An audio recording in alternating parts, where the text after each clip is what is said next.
The Wildrose Party recently released their report on how equalization payments need to be reassessed in order to be fair for all provinces. The new assessment won't be completed until 2019, but the official opposition is hopeful that the NDP will take their findings from the report into consideration leading up to those negotiations. The equalization program allows for the federal government to make payments to less wealthy or have-not provinces.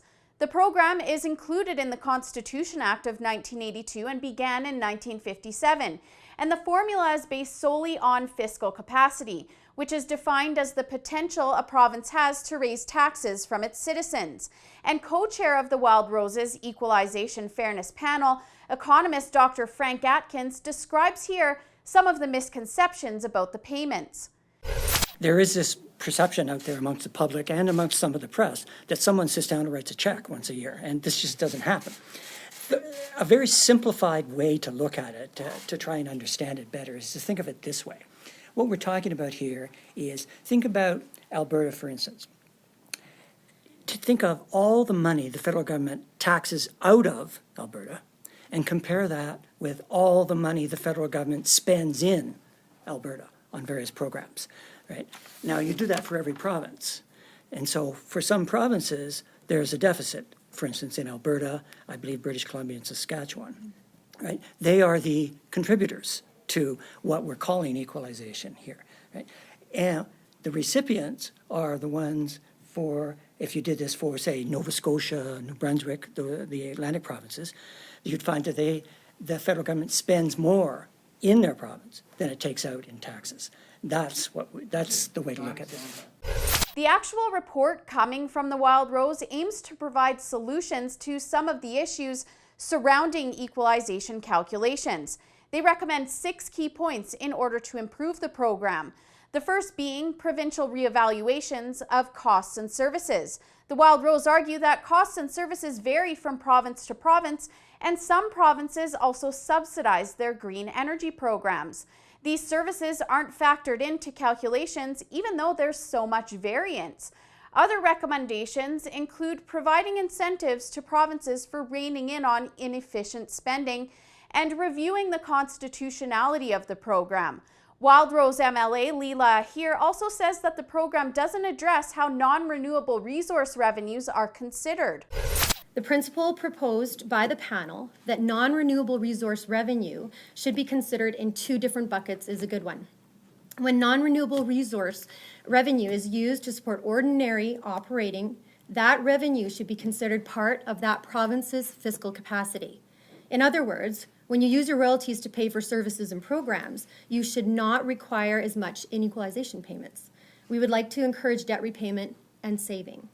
When non-renewable resource revenue is used to pay off debt or placed in a heritage fund, trust fund, they should not be considered part of the province's fiscal capacity.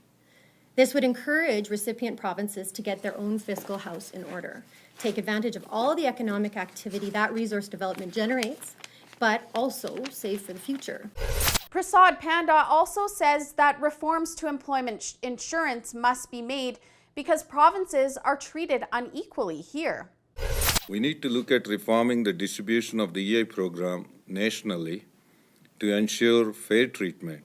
I find it deeply concerning that while Alberta is in an economic downturn, many of our laid-off workers who have paid so much into EI for so long are treated fundamentally differently than those in Eastern Canada.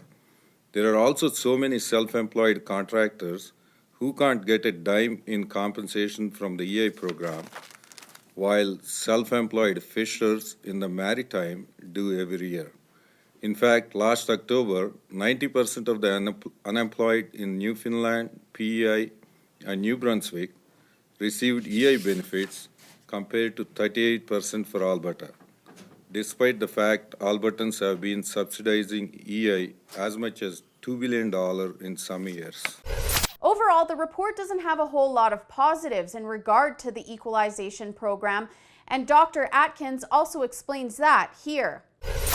The only good thing I can see in equalization is the original intent, And the intent was to sort of equalize things across Canada so that some regions that needed help got help. Now, the intent is fine. I don't have any problem with that. But what happened, as with any policy that governments put into place, is you get what they politely call unintended consequences. And the problem with equalization is that the unintended consequences came up almost immediately, and then the government moved to try and deal with them. And by trying to deal with them, then put in changes. Those changes made the original problems worse.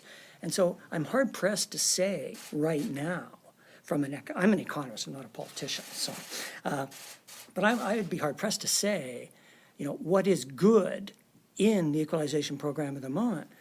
The Wildrose Party says that Alberta has sent between $20 to $28 billion more to Ottawa than it receives back, and that from 2007 to 2014, Alberta has made a net contribution of $190 billion.